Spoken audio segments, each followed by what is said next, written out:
Even though the economy is showing signs of recovery, many Albertans haven't found work since losing their job, or they haven't been able to find suitable work. Bill 209, the Strategies for Unemployed and Underemployed Albertans Act, will provide them with a framework to find jobs.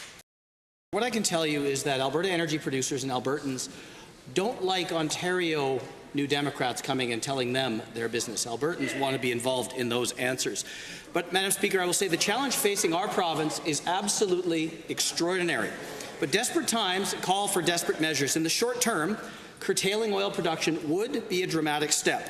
But having personally talked with many industry experts over the last week, I believe it's the right thing to do to maximize the value of the resource that all Albertans own. Again, to the Minister, will you agree to temporarily curtail production? The bill is a result of a set of extraordinary circumstances, and the situation it seeks to rectify will hopefully be very short-lived. This amendment adds what is commonly referred to as a sunset clause. It means that all provisions in the bill will expire on December 31st, 2022, unless the Legislature extends the bill or or if there's other circumstances. This will provide industry with assurances that the power to arbitrarily dictate to whom and where and when they sell their product will only continue so long as the Legislature approves it to continue. As an advanced care paramedic, I know how terrific our healthcare system is, especially when you need it in a critical time. But what we see are costs getting out of control and performance dropping.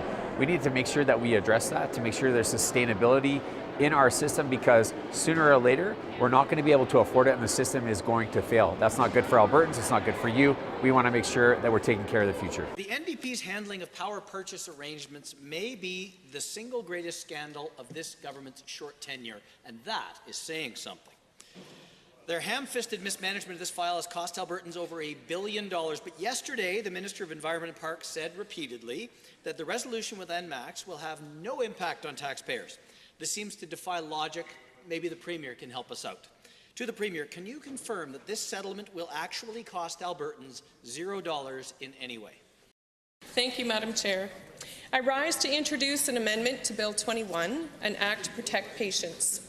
It replaces the 5-year ban from reinstatement upon finding of sexual assault by a professional with a lifetime ban.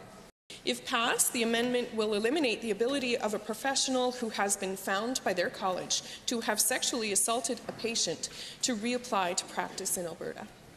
I truly believe our job as elected representatives is to be the voice of people who might not be able to speak up, and survivors of sexual assault by medical professionals should be assured unequivocally that the person who offended against them will have no opportunity to assault someone else in those circumstances again.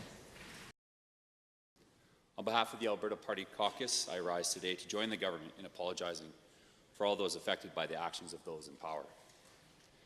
The 60 scoop was a tragedy on every level.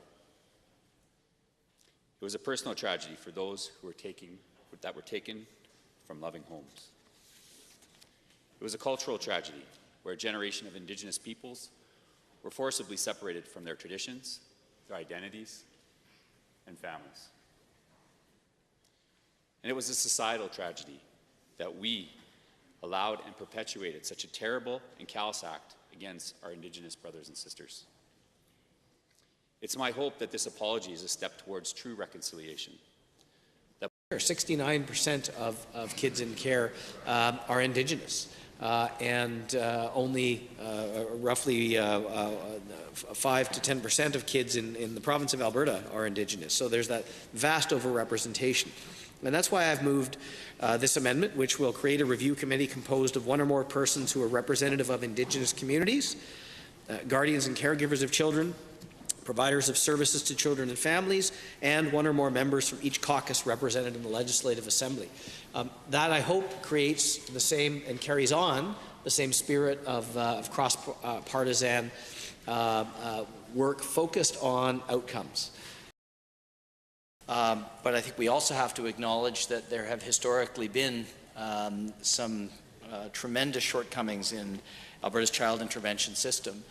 And nowhere is that more true than in Indigenous children's experience, Indigenous families' experience with the child intervention system. It has, for many, many, many years, been an extension of a colonial attitude which is manifest in residential schools, is manifest historically in the 60s scoop, and in many ways, and we heard this from many Indigenous people through the process, it feels like the child intervention system is really no different than those things. It is about separating Indigenous kids from their families, and that must end.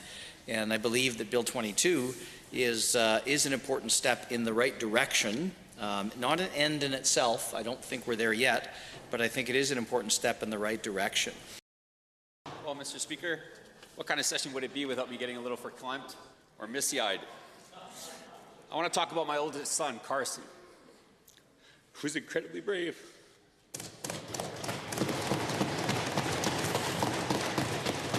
He's one of the strongest people that I know. It's people like him why we raised the pride flag. It's because of the other brave people who paved the way for him to come out to the world.